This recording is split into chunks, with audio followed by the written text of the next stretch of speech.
¿Por qué a veces sentimos que no tenemos fuerzas para orar? Hay momentos en los que nos arrodillamos, pero nuestras palabras se quedan atrapadas en el silencio y nuestra mente divaga entre preocupaciones y distracciones. Esto no es casualidad. En Efesios 6:12 se nos recuerda: porque no tenemos lucha contra sangre y carne, sino contra principados, contra potestades, contra los gobernadores de las tinieblas de este siglo. Existen fuerzas invisibles que buscan robar nuestra energía y alejarnos de la comunión con Dios. Hoy te mostraremos cómo identificar a estos 4 ladrones silenciosos que desgastan tu espíritu, te debilitan y te impiden acercarte al Señor en oración. Pero no solo los expondremos, sino que también revelaremos cómo vencerlos con el poder de la palabra de Dios.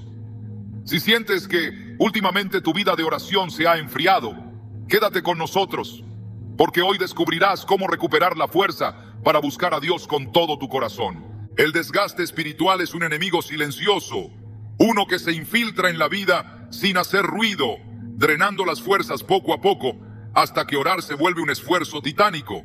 No es que la persona haya dejado de amar a Dios, ni que haya decidido apartarse, pero sin darse cuenta, algo dentro de ella se ha ido apagando.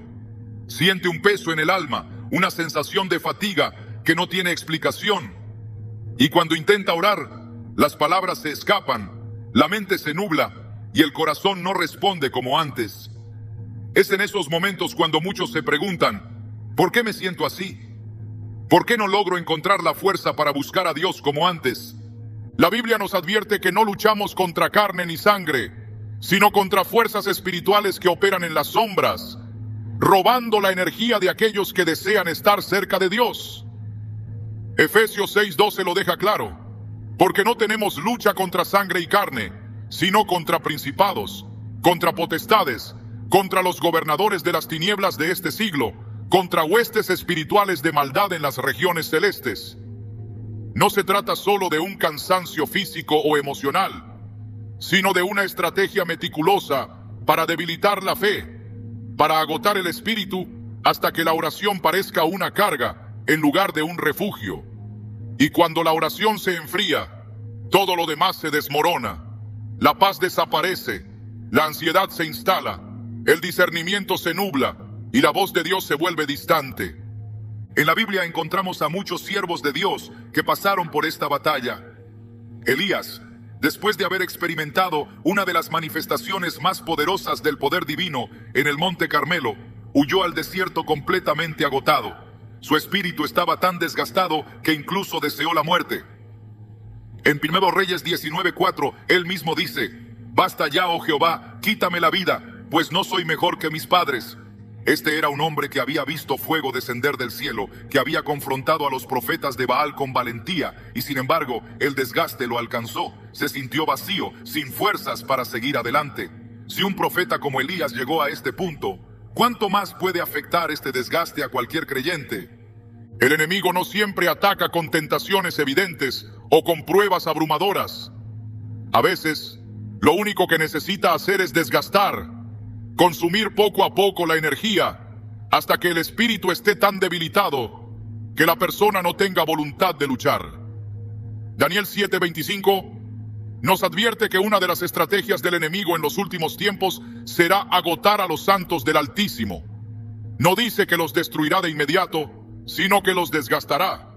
Esta es una guerra de resistencia, donde el enemigo no busca un golpe final, sino una erosión lenta y constante que haga que el creyente pierda el deseo de orar. Este desgaste puede venir disfrazado de muchas formas. A veces es un exceso de responsabilidades que deja el alma sin espacio para la comunión con Dios. Otras veces es un agotamiento emocional, una carga de preocupaciones que absorbe cada pensamiento hasta que no queda energía para la vida espiritual. Hay quienes se sienten tan drenados por las luchas diarias que cuando intentan orar, su mente se llena de preocupaciones en lugar de palabras. Incluso hay momentos en los que el simple acto de abrir la Biblia parece un esfuerzo monumental. No es que no quieran hacerlo, es que algo dentro de ellos se ha apagado. Jesús mismo nos mostró que el desgaste espiritual es real y por eso constantemente buscaba momentos de retiro en la presencia del Padre. Lucas 5:16 nos dice: mas él se apartaba a lugares desiertos y oraba. No era casualidad. Jesús sabía que el desgaste es inevitable cuando se está en batalla y que la única manera de renovar las fuerzas es en la presencia de Dios. Es por eso que vemos a Jesús en oración antes de cada momento crucial de su ministerio. Antes de escoger a sus discípulos, pasó toda la noche orando. Antes de enfrentar la cruz, oró con tal intensidad que su sudor se convirtió en gotas de sangre. Jesús entendía que la oración no era una opción secundaria, sino la fuente de su fortaleza. Y si el Hijo de Dios necesitaba apartarse para orar y renovar su espíritu, ¿cuánto más lo necesitamos nosotros? Pero aquí está la trampa del desgaste. Cuando más necesitamos orar, es cuando menos fuerzas tenemos para hacerlo. Es una paradoja que muchos han experimentado. Saben que la respuesta está en Dios, que lo único que puede restaurarlos es su presencia, pero al mismo tiempo sienten que no tienen fuerzas para buscarlo. Es como un círculo vicioso en el que cuanto más se desgasta el alma, menos capacidad tiene para recibir lo único que puede restaurarla. Sin embargo, la Biblia nos da una respuesta poderosa para romper este ciclo. Isaías 40:31 nos dice: pero los que esperan a Jehová tendrán nuevas fuerzas, levantarán alas como las águilas, correrán y no se cansarán, caminarán y no se fatigarán. No dice que aquellos que sienten fuerzas serán renovados, sino aquellos que esperan en el Señor. Esto significa que aun cuando el agotamiento sea extremo, la clave está en no rendirse, en permanecer delante de Dios aunque sea en silencio, aunque sea con un susurro, aunque sea con un simple Señor, aquí estoy. David entendía esto profundamente. En el Salmo 42:5, en medio de su desesperación, se pregunta a sí mismo: ¿por qué te abates, oh alma mía, y por qué te turbas dentro de mí? Espera en Dios, porque aún he de alabarle, salvación mía y Dios mío. Es un recordatorio de que el alma puede sentirse abatida, pero la esperanza en Dios sigue siendo la clave para la restauración. La oración no siempre será un torrente de palabras elocuentes. A veces será solo un gemido, una lágrima, un pensamiento dirigido a Dios en medio del cansancio, y aún así, Dios escucha. Romanos 8:26 nos asegura, y de igual manera el Espíritu nos ayuda en nuestra debilidad, pues que hemos de pedir como conviene, no lo sabemos, pero el Espíritu mismo intercede por nosotros con gemidos indecibles. El desgaste espiritual no es el final. Es un síntoma de que la batalla es real, pero también una señal de que Dios está dispuesto a renovar las fuerzas de aquellos que se acercan a Él. Elías pensó que su ministerio había terminado, pero Dios lo fortaleció y lo envió de regreso con una nueva misión. Jesús en Getsemaní sintió el peso del mundo sobre sus hombros, pero después de su oración, se levantó con determinación para enfrentar la cruz. Lo que el enemigo intenta usar para destruir, Dios lo usa para renovar. No importa cuánto desgaste hayas acumulado, no importa cuán seca se sienta tu alma, Dios sigue siendo la fuente inagotable de vida. Solo necesitas dar un paso, aún en tu debilidad, aún en tu cansancio, porque cuando ya no tienes fuerzas, Dios es quien pelea por ti. El desgaste espiritual no siempre se manifiesta como un cansancio evidente. A veces se presenta de una forma más sutil, infiltrándose en la mente y el corazón hasta apagar el deseo de orar. No es necesario que el enemigo nos ataque con violencia cuando puede distraernos lo suficiente como para alejarnos de la presencia de Dios. Es en los pequeños descuidos, en las interrupciones constantes y en la acumulación de ruido en el alma donde se esconde una de las estrategias más efectivas para debilitar la fe. La distracción no es simplemente una cuestión de falta de disciplina o de administración del tiempo. Es un arma utilizada para mantener a los creyentes ocupados con todo, menos con aquello que realmente fortalece su relación con Dios. Desde el principio de los tiempos, la estrategia del enemigo ha sido desviar la atención del hombre para alejarlo del propósito divino. En el Edén, no fue necesario que la serpiente obligara a Eva a pecar. Bastó con que la hiciera fijarse en aquello que Dios le había dicho que no tocara. Génesis 3:6 nos muestra que Eva vio que el árbol era bueno para comer, agradable a los ojos y deseable para alcanzar la sabiduría. Su mirada se apartó de la instrucción de Dios y se dirigió hacia lo que parecía atractivo. La distracción no solo fue momentánea, sino que tuvo consecuencias eternas.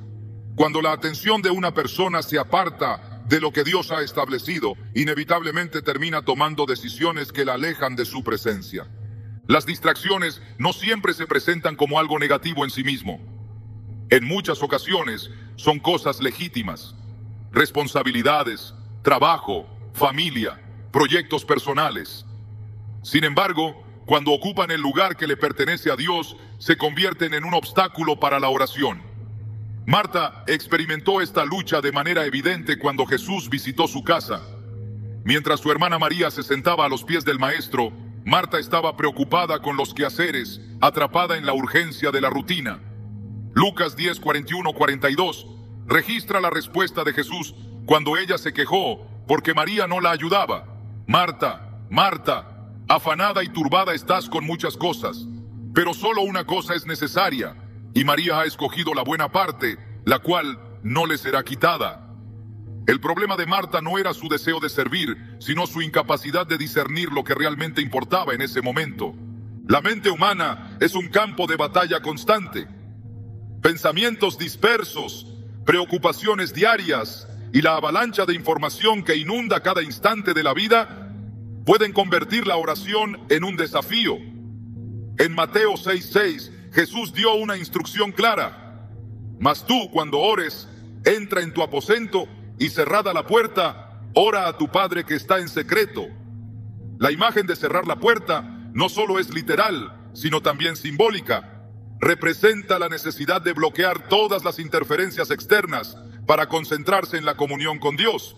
Pero en un mundo donde la conexión con la tecnología es incesante, donde cada momento de quietud es interrumpido por una notificación o una preocupación nueva, cerrar la puerta del alma se ha convertido en una tarea aún más difícil. Los discípulos mismos enfrentaron este problema en el Getsemaní. Jesús les pidió que velaran y oraran con él, pero en lugar de mantenerse atentos, se quedaron dormidos. Marcos 14, 37, 38 recoge las palabras del Señor cuando los encontró en ese estado. Simón, ¿duermes? ¿No has podido velar una hora? Velad y orad, para que no entréis en tentación. El espíritu a la verdad está dispuesto, pero la carne es débil. El cansancio, la comodidad y la falta de vigilancia los hicieron caer en una distracción que los llevó a la indiferencia espiritual. Cuando la mente no está alerta, el corazón se vuelve vulnerable. El pueblo de Israel también experimentó este peligro cuando en medio de su travesía por el desierto se distrajo con sus propias quejas y deseos. En Éxodo 32:1, mientras Moisés estaba en la presencia de Dios en el monte, el pueblo se impacientó y decidió hacer un becerro de oro para adorarlo.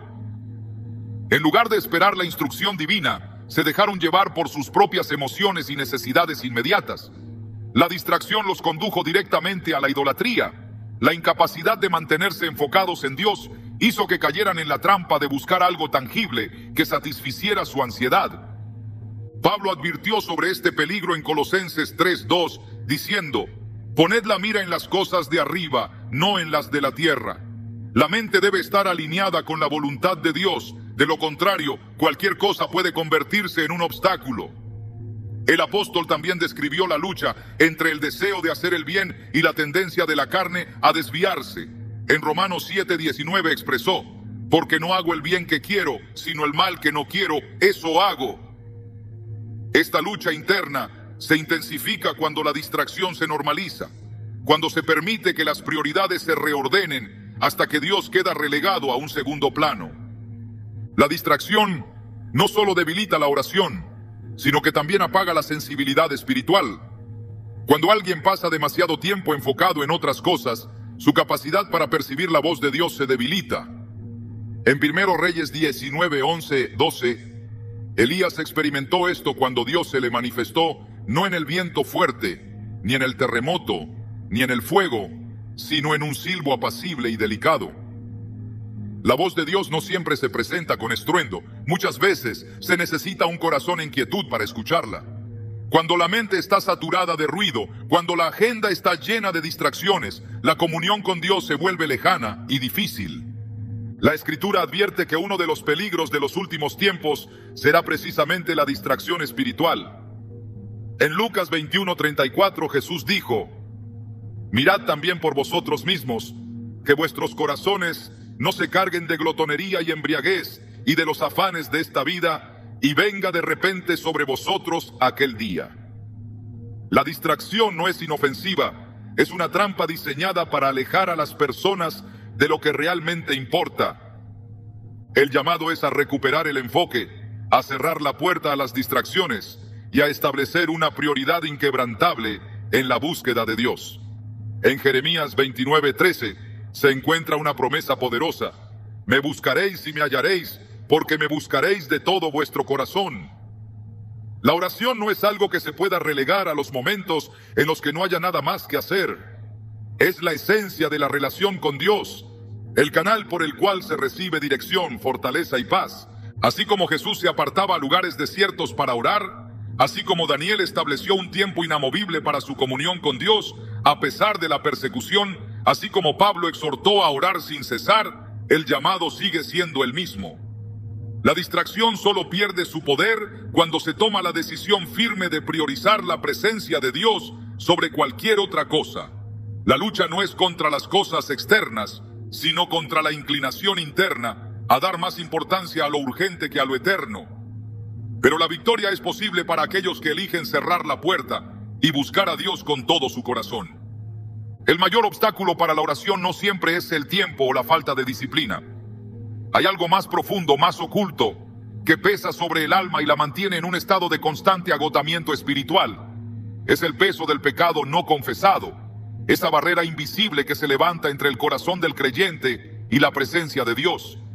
No es una carga física ni un cansancio ordinario, sino una sensación de distancia, una opresión que se instala silenciosamente y convierte la oración en un esfuerzo sin vida.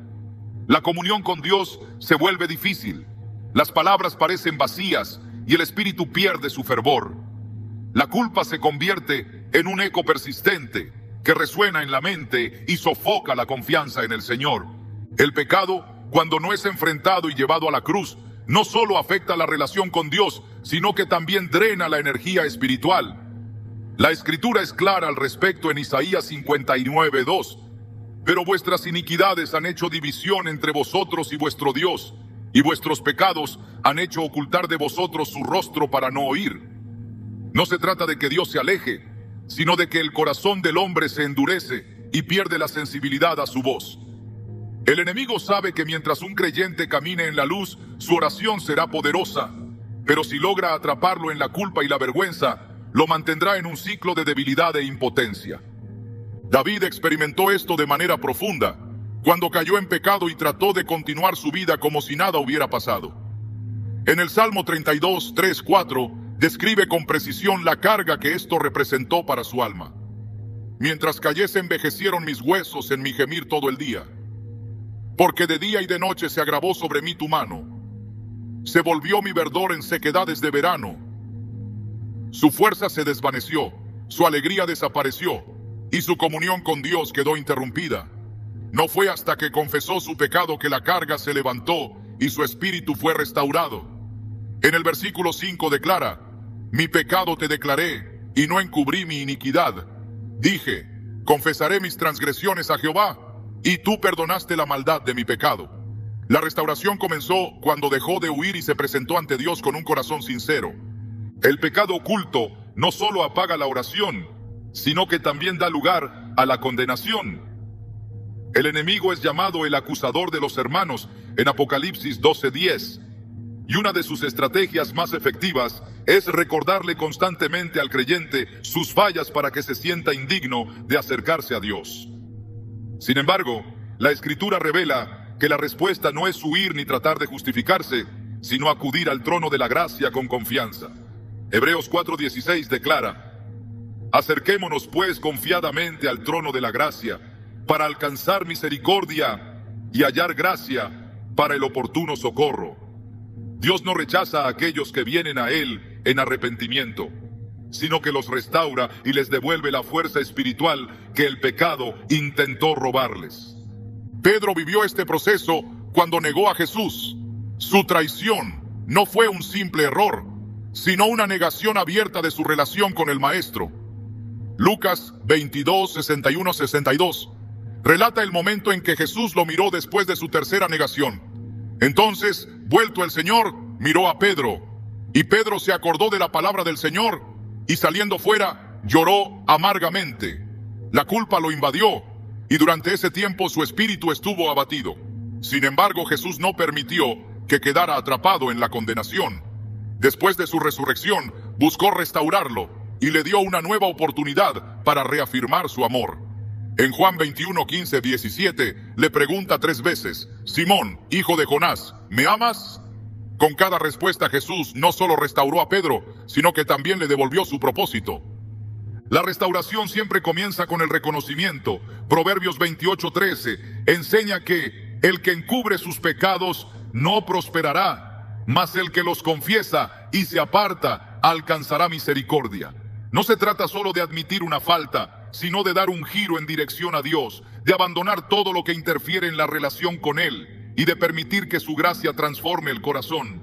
La oración solo recupera su poder cuando el alma se presenta sin reservas delante del Señor.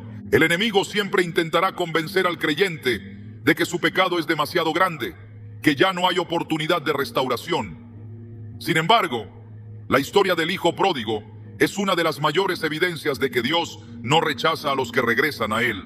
En Lucas 15:20 se describe como cuando el hijo aún estaba lejos, el padre corrió a su encuentro, lo abrazó y lo restauró completamente. No lo recibió con reproches ni con castigos, sino con amor y con una nueva identidad.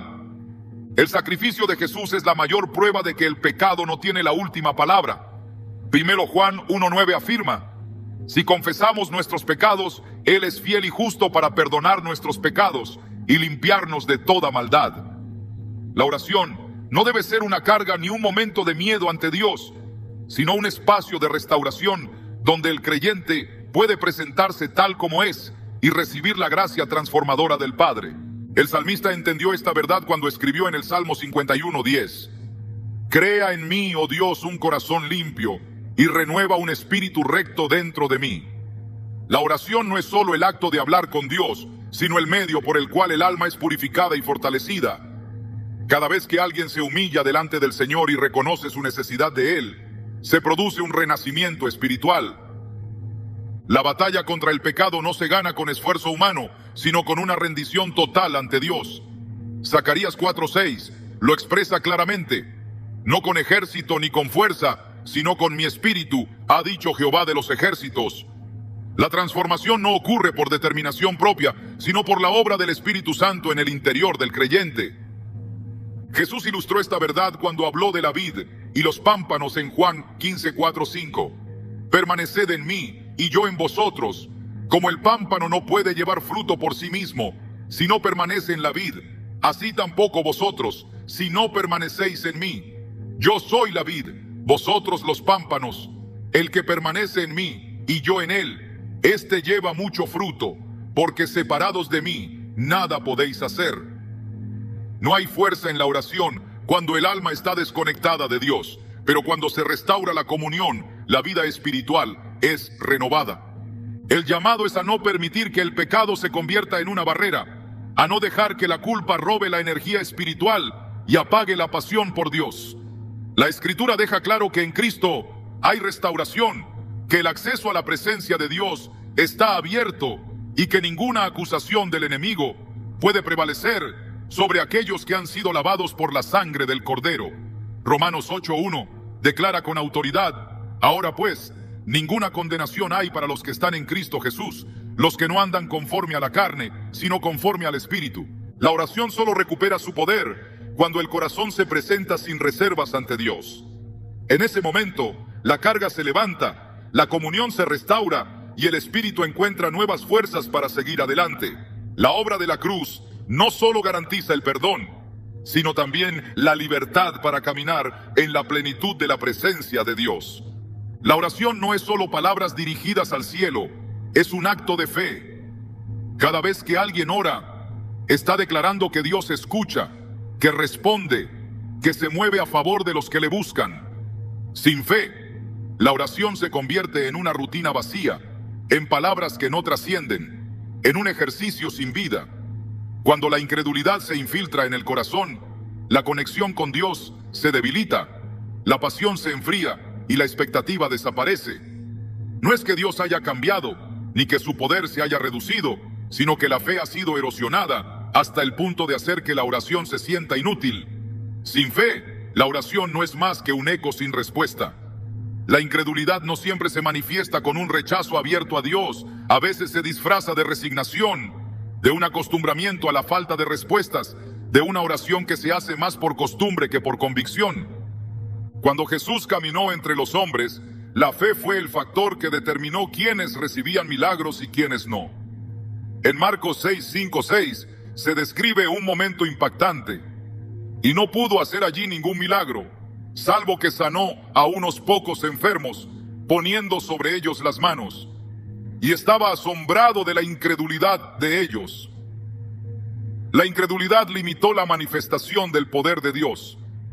No porque Él haya perdido su capacidad de obrar, sino porque la fe es el canal a través del cual su poder se mueve. La diferencia entre una oración contestada y una que parece perderse en el vacío no está en Dios, sino en la disposición del corazón que ora. Abraham es llamado el padre de la fe, no porque nunca dudó, sino porque aún en la incertidumbre eligió creer. Romanos 4:20-21 lo describe con claridad. No dudó por incredulidad de la promesa de Dios, sino que se fortaleció en fe, dando gloria a Dios, plenamente convencido de que era también poderoso para hacer todo lo que había prometido. No vio la respuesta de inmediato, no tuvo garantías visibles, pero su confianza en la fidelidad de Dios lo mantuvo firme.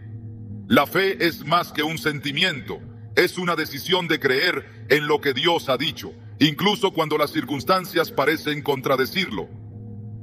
Pedro caminó sobre el agua porque creyó en la palabra de Jesús. Mientras su mirada estuvo puesta en él, desafió lo imposible, pero en el momento en que permitió que el miedo y la duda tomaran el control, comenzó a hundirse. Mateo 14:31 registra la respuesta de Jesús cuando lo salvó.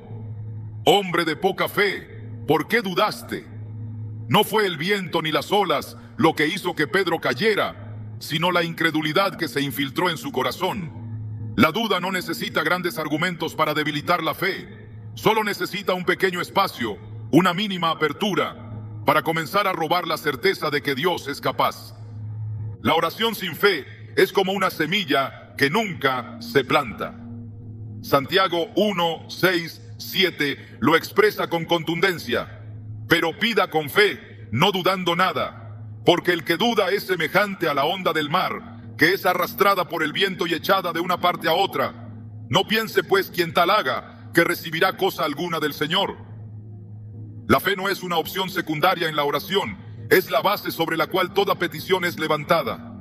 Sin ella, la oración pierde su efectividad. Jesús enseñó que incluso la fe más pequeña puede producir resultados extraordinarios. En Mateo 17:20 dijo: si tuvierais fe como un grano de mostaza, diréis a este monte, pásate de aquí allá, y se pasará, y nada os será imposible. No es la cantidad de fe lo que importa, sino su autenticidad. Un poco de fe genuina tiene más poder que una montaña de dudas disfrazadas de religiosidad. En la historia de Israel, la incredulidad fue la causa por la cual toda una generación murió en el desierto sin ver la tierra prometida. Hebreos 3:19 lo deja claro. Y vemos que no pudieron entrar a causa de incredulidad. No fue la falta de provisión, ni la fortaleza de sus enemigos, ni las dificultades del camino lo que los detuvo, sino su incapacidad de confiar en que Dios cumpliría lo que había dicho. La incredulidad no solo roba la eficacia de la oración, sino que también cierra la puerta a las promesas de Dios. El pueblo de Nazaret tenía a Jesús en medio de ellos, el mismo que sanaba enfermos, resucitaba muertos y calmaba tormentas, pero su incredulidad les impidió recibir lo que otros experimentaron. Marcos 6:3 muestra su actitud. ¿No es este el carpintero, hijo de María, hermano de Jacobo, de José, de Judas y de Simón? ¿No están también aquí con nosotros sus hermanas? Y se escandalizaban de él. No pudieron ver más allá de su lógica humana. No lograron reconocer lo divino en lo que les parecía común. La fe abre caminos donde no los hay, mueve lo que parece inamovible, cambia diagnósticos y revierte situaciones imposibles. En Marcos 5:34, Jesús le dijo a una mujer que había sufrido por años: «Hija, tu fe te ha hecho salva. Ve en paz y queda sana de tu azote». No fue el contacto físico con Jesús lo que produjo el milagro, sino la fe que la impulsó a buscarlo.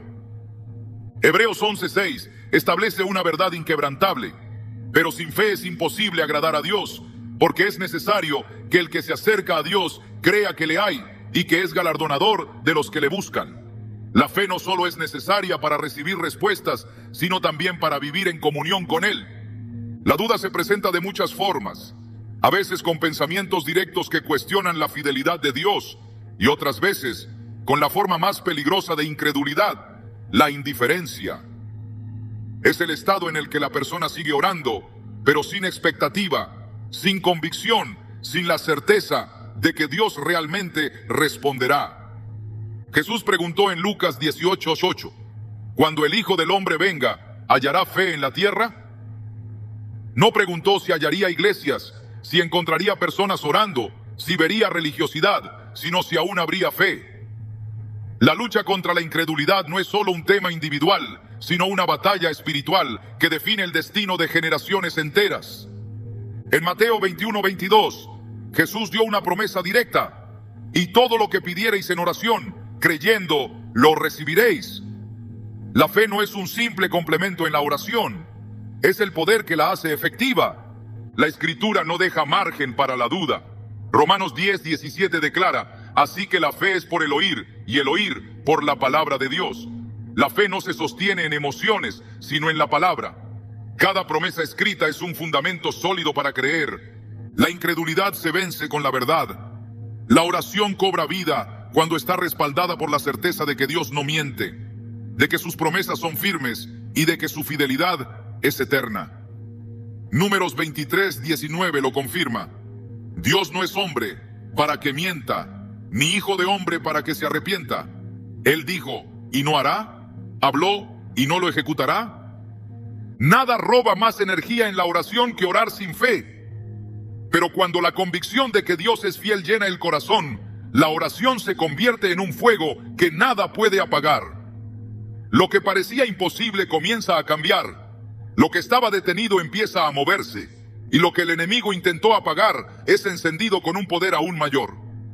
La fe no solo transforma la oración, transforma la vida entera. El alma humana no solo se desgasta por el peso de las preocupaciones diarias o por la duda que silenciosamente apaga la fe. Hay heridas invisibles, cicatrices en lo profundo del corazón que drenan la fuerza espiritual y vuelven la oración en un esfuerzo difícil de sostener. El dolor no tratado se convierte en una barrera, en una carga que oprime y en un peso que el espíritu no puede ignorar. A veces, el obstáculo para orar no es la falta de voluntad, sino una herida que no ha sanado, un resentimiento que aún arde, una decepción que ha dejado grietas en la confianza. La vida espiritual no está separada de las emociones, y cuando el corazón está herido, la relación con Dios también se ve afectada. El sufrimiento no es un concepto ajeno a la Escritura. Desde el principio, la humanidad ha llevado en sí las marcas de la caída, las consecuencias del pecado, las pérdidas, los rechazos y las traiciones. Job, un hombre que caminaba en rectitud, experimentó la devastación en su vida de una manera tan profunda que llegó a desear no haber nacido. En Job 3:11 expresó su angustia diciendo: «¿Por qué no morí yo en la matriz, o expiré al salir del vientre?». Sus palabras reflejan la carga de un alma golpeada por el dolor, una sensación que consume la energía espiritual y deja al alma sin fuerzas para clamar. Cuando el sufrimiento no es llevado ante Dios, se transforma en un muro que impide la comunión con Él. El salmista también expresó el peso de una herida que no sana, un dolor que se lleva en el interior y que apaga la oración. En el Salmo 42:3 escribió: «Fueron mis lágrimas mi pan de día y de noche, mientras me dicen todos los días, ¿dónde está tu Dios?». La aflicción no solo afecta el corazón, sino que también siembra dudas, debilita la fe y convierte la relación con Dios en un terreno árido. El enemigo se aprovecha de estas heridas para sembrar pensamientos que distorsionan la verdad, susurrando que Dios no escucha, que el dolor nunca cesará, que la oración es inútil. El rechazo es una de las heridas más profundas que una persona puede experimentar. Jesús mismo fue rechazado por aquellos que debían recibirlo, despreciado por su propio pueblo y abandonado por sus discípulos en el momento más oscuro de su vida. Isaías 53:3 describe su sufrimiento con precisión. Despreciado y desechado entre los hombres, varón de dolores, experimentado en quebranto, y como que escondimos de él el rostro, fue menospreciado y no lo estimamos. Si el Hijo de Dios pasó por el camino del rechazo y el abandono, si él mismo conoció la profundidad del dolor, no hay herida en el corazón humano que él no pueda sanar. Las heridas emocionales no solo causan sufrimiento, sino que también se convierten en fortalezas que impiden la oración. La amargura enraizada en el alma endurece el corazón y lo aleja de la presencia de Dios. Hebreos 12:15 advierte sobre este peligro. Mirad bien, no sea que alguno deje de alcanzar la gracia de Dios, que brotando alguna raíz de amargura os estorbe, y por ella muchos sean contaminados. Un corazón herido que no ha sido sanado se convierte en un terreno fértil para la amargura, y esta a su vez impide la libertad en la oración. La Escritura no ignora el peso de las heridas, pero también muestra el camino hacia la sanidad.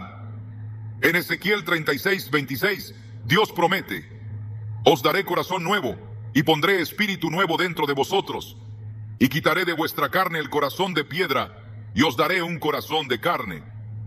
La sanidad no ocurre cuando se ignora el dolor, sino cuando se entrega a Dios.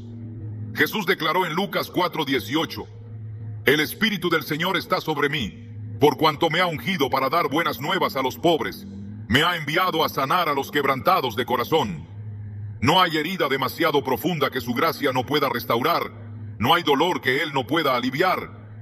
El perdón es una de las llaves más poderosas para la sanidad del corazón. Jesús enseñó que la falta de perdón es una atadura que impide recibir la plenitud de la gracia de Dios. En Mateo 6:14-15 dijo: porque si perdonáis a los hombres sus ofensas, os perdonará también a vosotros vuestro Padre Celestial. Mas si no perdonáis a los hombres sus ofensas, tampoco vuestro Padre os perdonará vuestras ofensas. El resentimiento se convierte en una prisión, y la única forma de romper sus cadenas es a través del perdón. La sanidad emocional y la oración están profundamente conectadas. David clamó en el Salmo 51:10, crea en mí, oh Dios, un corazón limpio y renueva un espíritu recto dentro de mí. La restauración comienza en el corazón, y cuando el alma es sanada, la oración vuelve a fluir con libertad. Dios no ignora el sufrimiento humano, no minimiza el dolor, ni pide que se oculte. En Salmos 34:18 se encuentra una promesa inquebrantable. Cercano está Jehová a los quebrantados de corazón, y salva a los contritos de espíritu. Su presencia no se aparta de aquellos que llevan cargas en el alma, sino que los sostiene y los restaura. El dolor puede endurecer el corazón o puede llevarlo más cerca de Dios. La diferencia está en lo que se elige hacer con él. En 2 Corintios 12:9, Pablo compartió la respuesta que recibió de Dios en medio de su aflicción. Bástate mi gracia, porque mi poder se perfecciona en la debilidad. La gracia de Dios es suficiente. Su poder se manifiesta en la fragilidad humana, y en la oración, el alma encuentra el refugio que necesita. Cuando la herida se convierte en un peso que impide orar, la única solución es traerla a la presencia de Dios. En Lamentaciones 3:22-23 se declara: por la misericordia de Jehová no hemos sido consumidos, porque nunca decayeron sus misericordias. Nuevas son cada mañana, grande es tu fidelidad. Su fidelidad es constante, su misericordia no se agota, y en su presencia hay restauración. Dios no está distante del sufrimiento, no es ajeno al dolor, ni ignora las heridas que consumen el alma. En Jeremías 30:17, Él hace una promesa que trasciende el tiempo: mas yo haré venir sanidad para ti, y sanaré tus heridas, dice Jehová. La sanidad no es solo un concepto, es una realidad disponible para aquellos que deciden entregar su dolor en sus manos. Cuando la herida ya no tiene control sobre el corazón, la oración recobra su fuerza. Salmo 147:3 lo confirma. Él sana a los quebrantados de corazón y venda sus heridas. El proceso de restauración no siempre es inmediato, pero Dios es fiel para completar la obra que comenzó. Filipenses 1:6 lo asegura, estando persuadido de esto, que el que comenzó en vosotros la buena obra la perfeccionará hasta el día de Jesucristo. En su amor, Dios no solo sana, sino que transforma el dolor en testimonio, la aflicción en fortaleza y la debilidad en un nuevo comienzo. En Isaías 61:3 se encuentra la promesa de que Él dará gloria en lugar de ceniza, óleo de gozo en lugar de luto, manto de alegría en lugar del espíritu angustiado. El dolor no tiene la última palabra, la herida no define el destino, y en la presencia de Dios, la oración vuelve a ser el refugio donde el alma encuentra descanso. La oración es el puente entre el alma y Dios, el canal donde la fe cobra vida y el espíritu se fortalece. Pero cuando el desgaste ha sido prolongado, cuando la distracción ha tomado el control, cuando el pecado ha levantado una barrera y las heridas han debilitado el corazón, la oración parece perder su fuerza. Es en este punto donde muchos sienten que han llegado a un estancamiento espiritual, un punto muerto donde sus palabras ya no tienen el fervor de antes y su relación con Dios parece distante. Sin embargo, este no es el final. La oración no es un hábito que se desvanece, sino una llama que puede avivarse, una conexión que puede restaurarse con un solo paso en la dirección correcta. El alma no se renueva por sí sola, es Dios quien restaura, quien levanta y quien insufla nueva vida en aquellos que han perdido las fuerzas. Isaías 40:29 declara, Él da esfuerzo al cansado y multiplica las fuerzas al que no tiene ningunas. No importa cuán desgastado esté el espíritu, no importa cuán lejos parezca estar Dios, la restauración siempre es posible. La oración no es solo para los fuertes, sino especialmente para los quebrantados, para aquellos que han llegado al límite de su resistencia y necesitan ser renovados desde lo más profundo. David entendió esto cuando clamó en el Salmo 51:12, vuélveme el gozo de tu salvación, y espíritu noble me sustente. Había caído, había sido consumido por su propio pecado, pero supo que Dios podía restaurar lo que parecía perdido. Su oración no fue un acto de resignación, sino un clamor por renovación. La respuesta de Dios fue inmediata. No solo lo perdonó, sino que lo levantó y le devolvió el propósito que había estado a punto de perder. La restauración espiritual comienza con un reconocimiento sincero de la necesidad de Dios. No es un esfuerzo humano ni una fórmula religiosa, sino una entrega total a su poder transformador. Jeremías 29:13 contiene una promesa inquebrantable. Me buscaréis y me hallaréis, porque me buscaréis de todo vuestro corazón. No se trata de repetir palabras vacías, sino de un regreso genuino a la presencia de Dios, un anhelo profundo de volver a experimentar su voz, su dirección y su paz. Jesús ilustró esta verdad con la parábola de la vid y los pámpanos. En Juan 15:4 dijo, permaneced en mí y yo en vosotros. Como el pámpano no puede llevar fruto por sí mismo, si no permanece en la vid, así tampoco vosotros, si no permanecéis en mí. La conexión con Dios no se basa en el esfuerzo humano, sino en permanecer en Él, en no alejarse de su presencia ni intentar avanzar con las propias fuerzas. Cuando el espíritu se rinde completamente a Dios, la oración deja de ser una carga y vuelve a ser un deleite, una fuente de fortaleza y renovación. Los discípulos experimentaron esta transformación cuando fueron llenos del Espíritu Santo en Pentecostés. Antes de ese momento, eran inseguros, frágiles, incapaces de mantenerse firmes ante la adversidad.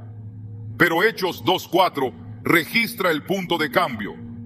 Y fueron todos llenos del Espíritu Santo y comenzaron a hablar en otras lenguas, según el Espíritu les daba que hablasen. El fuego de Dios descendió sobre ellos y todo cambió. Donde antes había temor, ahora había valentía. Donde antes había duda, ahora había convicción. Donde antes la oración era un esfuerzo, ahora se convirtió en un poder que transformaba vidas. La llenura del Espíritu Santo sigue siendo la clave para la restauración espiritual. Efesios 6:10-18 exhorta, orando en todo tiempo con toda oración y súplica en el Espíritu, y velando en ello con toda perseverancia y súplica por todos los santos. La oración no es solo un acto individual, sino una batalla espiritual que requiere perseverancia y entrega total. No es suficiente con reconocer la necesidad de orar. Es necesario sumergirse en la presencia de Dios hasta que el espíritu sea renovado por completo. El enemigo intentará sembrar desánimo. Hará todo lo posible por mantener al creyente en un estado de apatía espiritual. Pero la palabra de Dios es clara en Santiago 4:7. Someteos pues a Dios, resistid al diablo y huirá de vosotros. La resistencia no viene de la propia fuerza, sino de la sumisión a Dios. Cuando el creyente se rinde a su voluntad, el enemigo no tiene poder para retenerlo en la debilidad. El apóstol Pablo entendió esta realidad y a pesar de las pruebas, nunca permitió que su vida de oración se apagara. En 2 Corintios 4:16 escribió: por tanto, no desmayamos. Antes, aunque nuestro hombre exterior se va desgastando, el interior no obstante se renueva de día en día. La fuerza física puede debilitarse, las circunstancias pueden volverse adversas, pero el espíritu es renovado en la comunión con Dios. La restauración en la oración también implica restaurar la confianza en la fidelidad de Dios. Lamentaciones 3:22-23 declara: por la misericordia de Jehová no hemos sido consumidos, porque nunca decayeron sus misericordias. Nuevas son cada mañana. Grande es tu fidelidad. No importa cuán lejos haya llegado alguien, no importa cuánto tiempo haya pasado sin buscar a Dios, sus misericordias siempre están disponibles. Cada día es una oportunidad para comenzar de nuevo, para acercarse a Él sin temor ni culpa. La fe es el combustible que mantiene viva la oración. Marcos 11:24 revela una clave fundamental. Por tanto, os digo que todo lo que pidiereis orando, creed que lo recibiréis y os vendrá. No se trata solo de hablar con Dios, sino de creer en su respuesta, de orar con la certeza de que Él escucha y actúa en favor de los que le buscan. Cuando la oración es restaurada, todo cambia. El alma se fortalece, el espíritu se llena de gozo, la mente se renueva y el propósito vuelve a tomar forma. En Isaías 41:10, Dios da una promesa de restauración y fortaleza. No temas, porque yo estoy contigo. No desmayes, porque yo soy tu Dios que te esfuerzo. Siempre te ayudaré, siempre te sustentaré con la diestra de mi justicia. La presencia de Dios es suficiente para levantar a aquel que ha caído, para encender nuevamente el fuego de la oración y para devolver la pasión por su presencia. La oración es el reflejo de la comunión con Dios. Cuando se enfría, es señal de que algo necesita ser restaurado. Pero cuando se aviva, todo en la vida espiritual vuelve a su lugar. Filipenses 4:6-7 describe el resultado de una vida de oración constante. Por nada estéis afanosos, sino sean conocidas vuestras peticiones delante de Dios en toda oración y ruego, con acción de gracias. Y la paz de Dios, que sobrepasa todo entendimiento, guardará vuestros corazones y vuestros pensamientos en Cristo Jesús. La restauración no es un proceso instantáneo, pero es una realidad para aquellos que deciden regresar a Dios con todo su corazón. Oseas 6:1 lo expresa con claridad: venid y volvamos a Jehová, porque Él arrebató y nos curará, hirió y nos vendará. No importa cuán débil se sienta el espíritu, no importa cuánto tiempo haya pasado sin una verdadera conexión con Dios, en su presencia hay sanidad, hay renovación y hay un nuevo comienzo. Cuando la oración es restaurada, el enemigo pierde su poder, la fe se fortalece y la vida espiritual resplandece con una luz que no puede ser apagada. La clave está en regresar, en buscar con sinceridad, en permitir que Dios haga la obra de renovación. Jeremías 33:3 contiene una promesa para aquellos que deciden dar este paso. Clama a mí y yo te responderé y te enseñaré cosas grandes y ocultas que tú no conoces. Dios no ha cambiado. Su poder sigue siendo el mismo. Su presencia sigue esperando a aquellos que deciden acercarse. La oración nunca se pierde, nunca es en vano, nunca deja de tener poder. Solo necesita ser avivada, y cuando esto sucede, el espíritu cobra nueva vida, el corazón encuentra su propósito, y la comunión con Dios vuelve a ser el centro de todo. La oración es el mayor privilegio que el ser humano tiene sobre la tierra. No es solo un acto religioso, ni una simple disciplina espiritual, sino un acceso directo al corazón de Dios. Es el espacio donde lo imposible se vuelve posible, donde las cargas se levantan y donde el espíritu encuentra descanso. Pero cuando la oración se apaga, todo lo demás comienza a debilitarse. No de inmediato, no de forma repentina, sino de manera progresiva, silenciosa, casi imperceptible. Es un desgaste que avanza con el tiempo, un alejamiento que se siente natural, hasta que un día el alma se da cuenta de que ya no siente el fuego de antes. Dios nunca diseñó la oración como un deber, sino como un deleite. Desde el principio, su deseo fue tener comunión con el hombre, caminar con él, hablar con él, revelarle su propósito. Pero a lo largo del tiempo, muchos han convertido la oración en una rutina vacía, en un requisito para sentirse espiritualmente correctos, sin darse cuenta de que han perdido la esencia de lo que realmente significa estar en su presencia. La oración no es solo palabras, es el latido del corazón buscando sincronizarse con el latido de Dios. Es más que pedir, más que agradecer, más que interceder. Es entrar en la habitación secreta donde el alma se encuentra con su Creador. Cuando Jesús enseñó a sus discípulos a orar, no les dio un modelo rígido para repetir sin sentido. Les mostró un camino, una relación, una forma de acercarse al Padre con la confianza de un hijo que sabe que será escuchado. En Mateo 6:6 dijo: «Mas tú, cuando ores, entra en tu aposento y cerrada la puerta, ora a tu Padre que está en secreto, y tu Padre que ve en lo secreto te recompensará en público». La oración verdadera no es la que se hace por obligación, sino la que nace de un corazón que ha aprendido a depender completamente de Dios. El enemigo sabe que un creyente que ora es un creyente fortalecido. Por eso su mayor estrategia no es impedir la oración de manera directa, sino desgastarla lentamente hasta que pierda su significado. Si logra que la oración se convierta en una carga, que se vuelva mecánica, que el corazón ya no sienta gozo en buscar a Dios, entonces la batalla ya está ganada. Por eso la clave no es solo reconocer los obstáculos, sino restaurar el verdadero propósito de la oración. No se trata solo de recuperar el hábito, sino de redescubrir el poder de estar en la presencia de Dios. En la Escritura, los momentos más poderosos de la historia de la humanidad comenzaron con oración. Moisés intercedió en lo alto del monte y el destino de Israel fue cambiado. Ana clamó con lágrimas y su vientre estéril fue abierto. Daniel oró en medio de la crisis y las bocas de los leones fueron cerradas. Jesús, antes de enfrentar la cruz, se fortaleció en Getsemaní con una oración tan intensa que su sudor se convirtió en gotas de sangre. No hubo un solo mover de Dios en la historia que no haya sido precedido por la oración de alguien que entendió que en la intimidad con el Padre se encuentran las respuestas, la dirección y la fuerza para continuar. El problema no es que Dios no hable, sino que muchos han dejado de escuchar.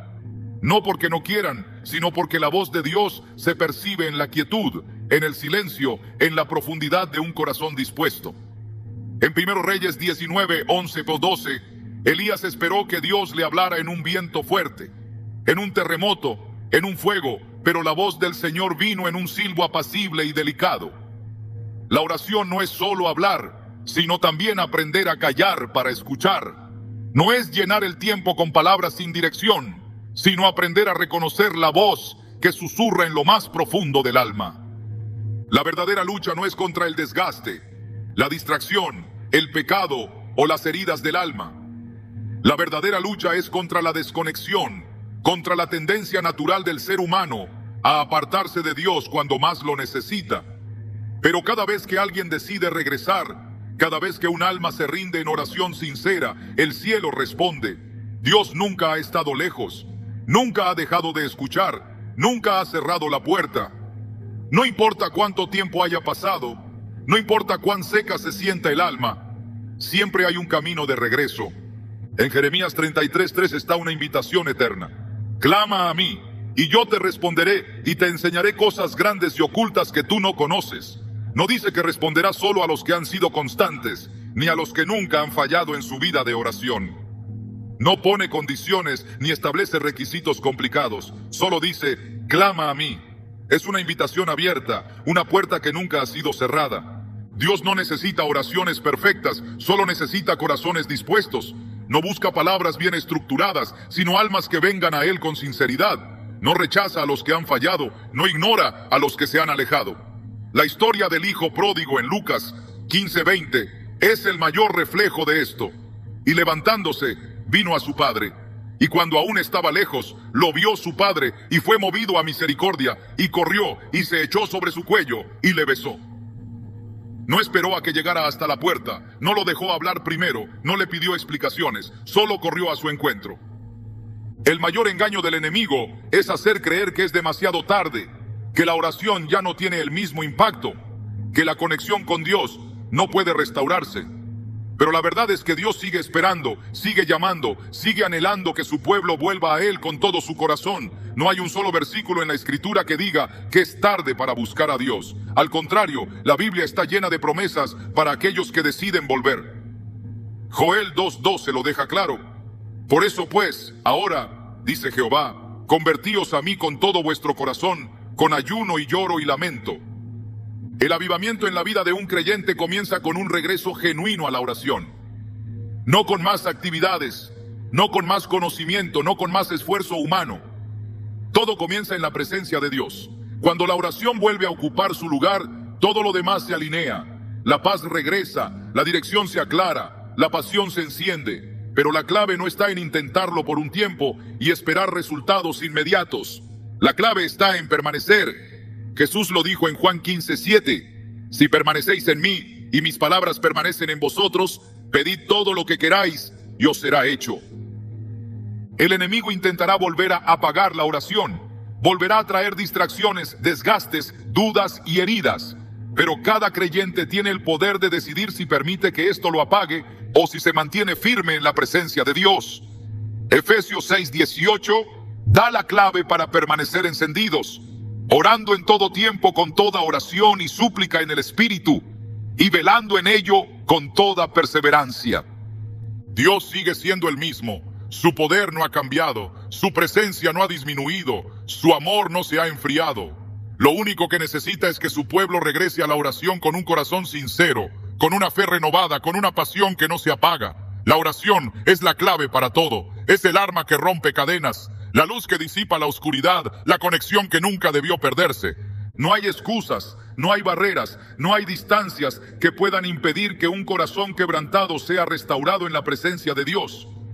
Todo lo que se necesita es un paso, un regreso, una decisión de volver a la oración con la certeza de que Dios siempre ha estado esperando.